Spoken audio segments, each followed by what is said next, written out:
the action figures back in the day.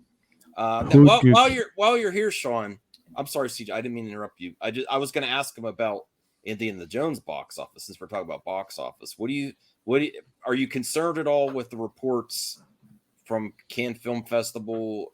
Pretty bad on Rotten Tomatoes, and I know you're a huge indie fan. I am a huge indie fan, and I think it's probably going to end up around 425 million, maybe.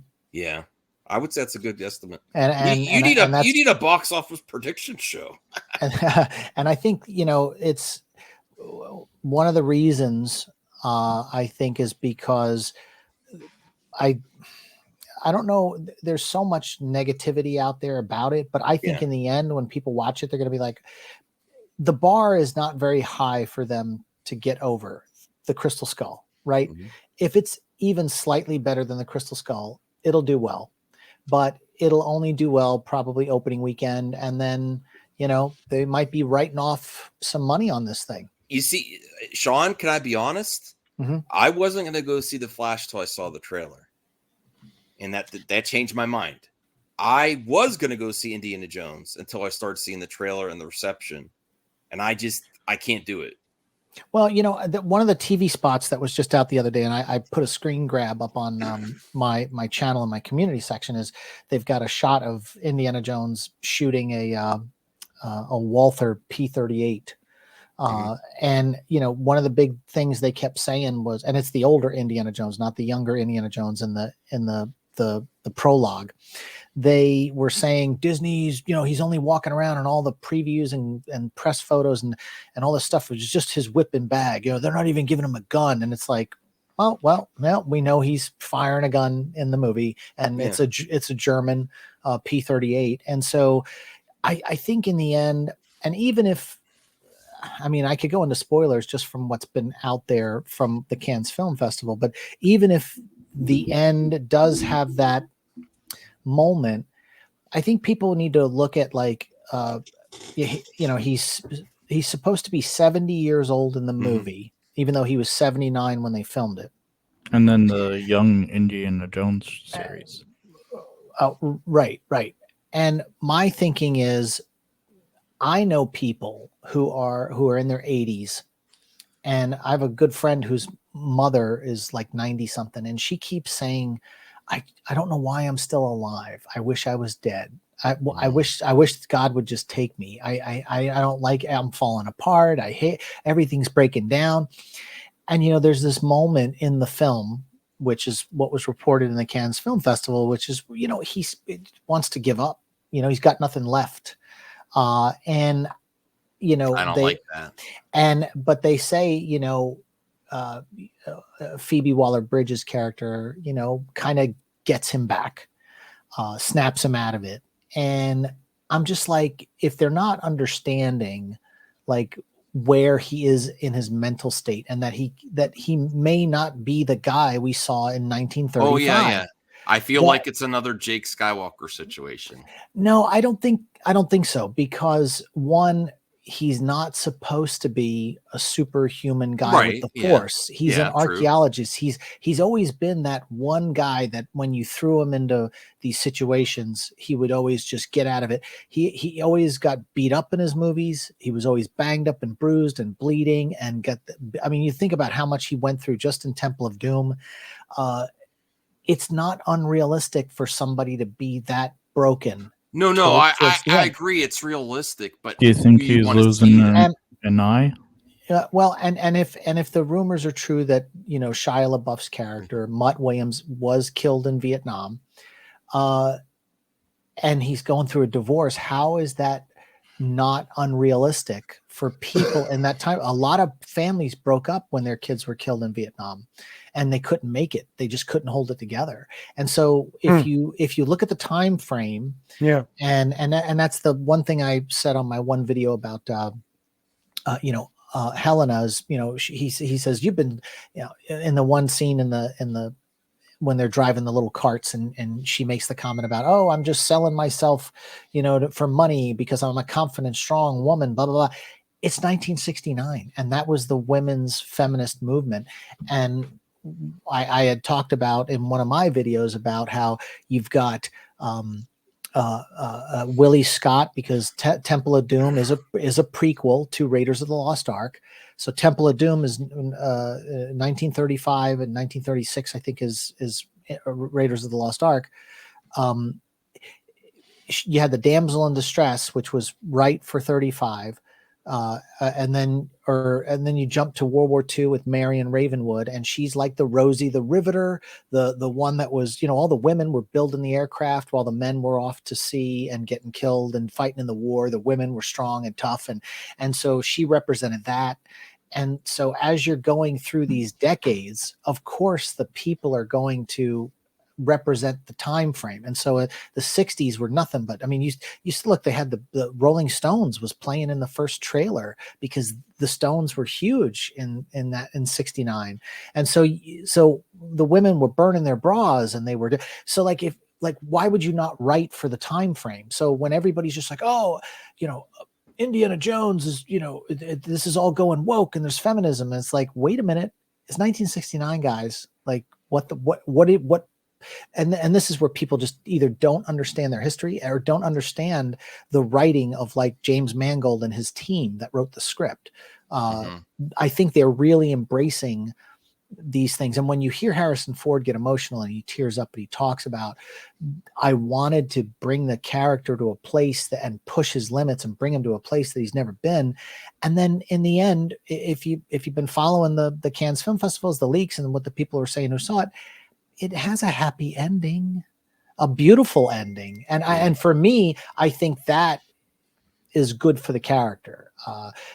And that's my 2 cents. Yeah. Go ahead. Yeah, I think of there is a chance, because I'm also very worried. I wasn't drawn in by the trailer, very discouraged by the reviews, but there's always a chance that repeated the second viewing, it sort of hits. That's happened a lot for me. And that could happen with this in with the general public, and it actually feels that way, the way you're describing. I mean, I can doesn't resonate at first. I might hate this movie, but I don't. What you said about Mutt, even though that's like a slight spoiler, kind of actually makes me feel better about his character. I'm like, oh yeah, that makes good. A lot of sense. Yeah, because you had so much hope for him, and that's what families had to deal with at that time. Those young men. Yeah, you look at the end of Crystal Skull when they're smiling, they're happy, they're in a great moment. It's almost like another riding off into the sunset. Yeah, and when you think, because there was a big debate, is Shia going to take the hat? And then Indy takes the hat. Nope, not yet, buddy. You're not getting it yet. And then everybody was just so happy at that moment. And then to know that just a few years later, and he at his age from the 1952 was the Crystal Skull. He would have been too old for serving in the Vietnam War, but he could have been a war correspondent. He could have been there as a photographer or something and was killed. And so we don't know because they haven't revealed that information yet. But it would cause a strife between a husband and a wife. Absolutely. Do you think this movie is going to make Kingdom of Crystal Skull better? Yeah, I think people will look back on it and think it's better. And the problem with the last two films, with Dial of Destiny and Crystal Skull, is the overuse of CGI. But I don't know how much. For me, the opening prologue of Dial of Destiny, from what we've seen so far, is a lot of CGI rain and CGI fog and CGI. And I don't know how it's going to play on the big screen. But it looks like Sky Captain. Are you going to do a review with your hat on? Oh yeah, absolutely. Yes. I'm actually going to be in full costume at my local theater. My buddy's a good friend of mine who runs the theater, and so could you interview some people outside of it or something? Like, how would you think? Like old school Grace Randolph before she's stuck in her apartment building. Like, what did you think of the film? What'd you think? That would be great. How canon is the TV show? How what? How canon is a TV show? Oh, he's concerned about that. Last movie. them The not sh- following the The canon where young, old yeah. indie from the No, well, I mean, if you guys have seen have you watched any of the Disney Plus stuff yet? That they uploaded it. Well, a couple of years ago, when this movie was in development, Paramount Pictures did a recut of all of it, and they took old indie out of all of it. Mm. And that was because they didn't want to be beholden to the eye patch and all. I stuff. have the DVDs for 2 of the 3 volumes that have them in there, I think. Yeah, they did. They edited them out. I was thinking that reading the reviews for that did come out for Dial of Destiny, I keep saying these reviews don't make any sense because number one, a lot of the negative reviews are saying, well, it's too nostalgic. It's too, there's nothing new here. It's too nostalgic. And I'm like, well, number one, the critics that are saying that, I think the fans will appreciate that. The thing that you're saying is a negative. I think the fans will embrace. People like nostalgic. And number two, most of the reviews are saying it's better than Kingdom of the Crystal Skull, which is weird because that got positive reviews on Rotten Tomatoes. If you look at the tomato meter, that's a positive score. So this one has a negative score, but they're saying it's better than the one that has a positive score. So that doesn't make a whole lot of sense. I think Rotten Tomatoes is garbage. I To be agree. honest with you, I think in the end it's subjective. So and the way they seem to people seem to call out their minions to go, just trash movies on Rotten Tomatoes. If they either like it or hate it, I don't know, man. It's just I just don't put much stock into it. I still love. I'm the only person that defends Rotten Tomatoes in the Oscars. I'm the only guy. Oh no, I like the Oscars. Oh, I mean, good. I'm a huge Oscar fan, but the Rotten Tomatoes is garbage. Although I do think they should honor some more different categories in the industry, like the stunt people and some other things. The It's stunt people is so beyond. When Should have been a category for when decades. Keanu Reeves mentioned, I'm like, really, this is still an issue? I was like, what? Yeah, because Well, I haven't been watching it, so I didn't even realize it. They have their own awards. The stunt people don't want. Yeah.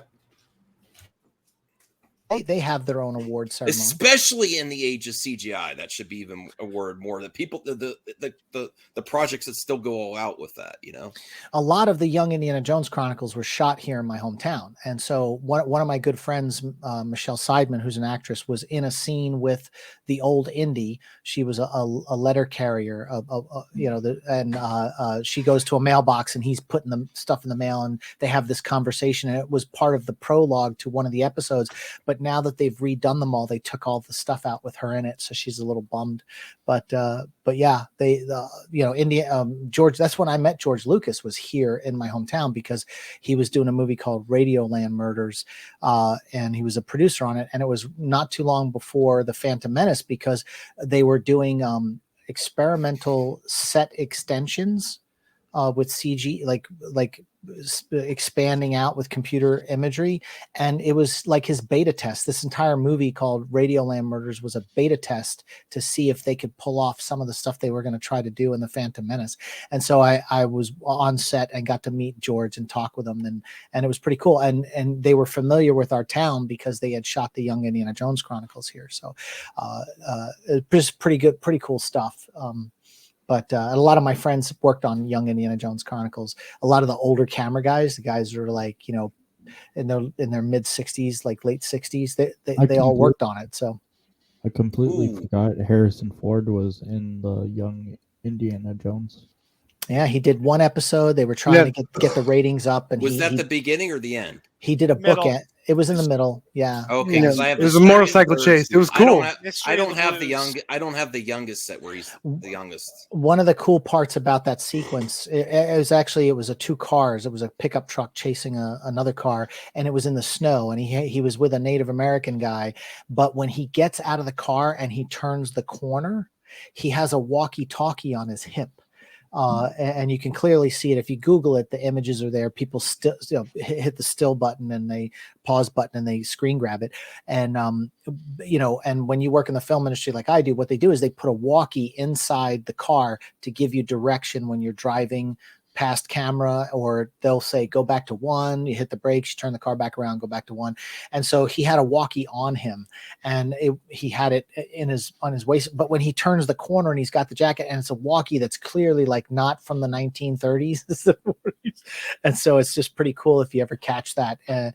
But it was cool to see him. He has a beard because he was shooting The Fugitive, and The Fugitive was shot, part of it was shot in Asheville, North Carolina. The train, when the train, when he gets hit and he jumps in the prison thing with the bus, and the train are still there. The derailed train and the bus still there. It's like a tourist. People still go there and see where the wreck site is, because they was put on they did it on a area of rail line that was never going to work again. And so the train is still there, turned over and destroyed and exploded and all that stuff with the bus. But yeah, pretty cool stuff. But the Indiana Jones scene, he's got the beard. And so it's like when you watch an Indiana Jones with a beard, it looks he looks good in the scenes. They also did a bunch of novels as well. Yeah. I want to rewatch it. I haven't watched it in years. Like, I bought the DVD sets, but they're still sealed. I didn't even pop them open. That was in the 50s. It was the time for the bookend. It said Indy was in the 50s, and then he tells the story and flashes back. So yeah. Well, the walkie on his hip is from the 90s. I still don't understand why people don't like Crystal Skull. I mean, that movie, I don't get it. I think it's that fun. So good. Yeah, I think it's fun. I do know the cringe moments, but there was cringe moments in Temple of Doom too. I don't know where I couldn't jumps tell you out of what a the cringe plane moments are. onto I think after the waterfall in the duck when Karen Allen's holding the steering wheel, and she's like this, and then and frozen, and you know how hard it is to take a steering wheel off a car. I mean, it's near impossible, and even on those old ducks like that, trying to pull a steering wheel off, and then like she was holding it so hard in that grip when it fell that it came. But I was like. People have double standards though, because there's the scene where Cate Blanchett and Shia LaBeouf are having the sword fight as they're driving through the woods, and they're on the car, and it's clearly green screened. And I kept hearing people go, "Oh, this looks so fake. This looks so fake." And I'm like, "Well, then you're full of shit, because you had no problem with The Last Crusade when they're in the plane and they're clear as day on a blue screen. Yeah. Like there's no two ways around it. That looks equally as fake as Last Crusade did, but I never heard a single complaint about Last Crusade. Yeah, I think I don't know why that, that was always my big complaint about Last Crusade was the optical compositing it's just terrible, and they could still go back and fix that. And I don't know why when they spent all that money on Raiders of the Lost Ark and did a 4K scan after George Lucas and the special editions, they don't want to touch anything. No, but but they did take the reflection of the Cobra out of the glass in Raiders of the Lost Ark. When so they did do a little touch ups, but it's funny that 4K restoration is so good you can actually see where they failed doing a focus pulls, and but in the theater on a 35 millimeter projector you don't see it, but in 4K scan you see where the first AC didn't get that focus right on a shot. Everything looks soft and you're like, ooh, but it's forgiven on 35 millimeter, which is the beauty of film. But I don't know, the optical effects, even Temple of Doom, when all the stop motion thuggy soldiers fall off the cliff, the compositing's terrible, on that, but people let it go. What I don't like about that scene with Shia LaBeouf, it was when the vegetation kept hitting him in the crotch while he was trying to do the sword fight. That's where it lost me. Like, it was little moments like that. I was like, it was cool that he was sword fighting, and then she kicked him back over. But when he's like when the cars start to split and he's doing the split, and then the thing's hitting him in the balls, I was like, okay, that's where they went too far with it. They just went a little too far. And the rule in comedy is never tell a joke more than twice. That's the rule in comedy. And in Crystal Skull, when the Paramount symbol crumbled, you had the prairie dog come out. Well, that was joke number one.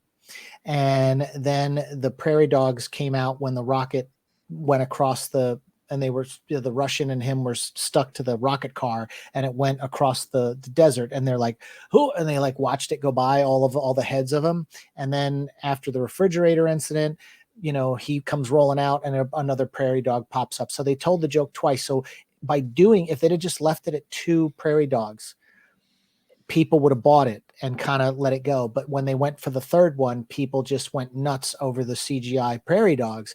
And so they literally broke the rule of comedy by telling the same joke more than twice. And so there were flaws within the film that one of the biggest ones was the editing of the scene when they were sitting in the diner and he was telling the story about, do you know my mother, Mary Williams? And he's like, I knew a lot of Marys. And he slams his hand down and he goes, don't talk about my mother like that. And he's like, hey, settle down. Well, when he took his fist and he hit the table and stood up, the ketchup and mustard bottle fell over on their table. And when they cut back to Harrison Ford's coverage, they're standing upright. Then when on the close-up, he goes, sit down, kids, sit down. And then they go back to the reverse over Harrison's shoulder, looking at Shia.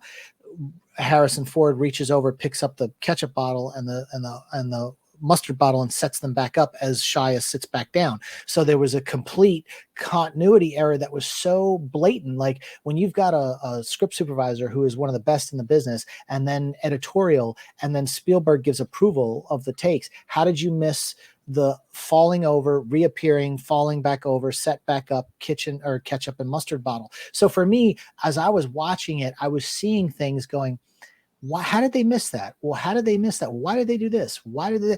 And I don't know. It just seemed like in the end, they just kind of slapped a lot of it together, I see a lot of that though. Like there was that in Spider-Man, in the original Spider-Man, like when Tobey Maguire's testing his web shooters and he breaks the lamp, but then Uncle Ben walks in and suddenly the lamp's back and it's perfect again. And then a minute later it's broken again. And yeah, I mean, you're going to have those things, but when you spend $185 million making a Indiana Jones film and you've got Steven Spielberg as the director, those things shouldn't happen.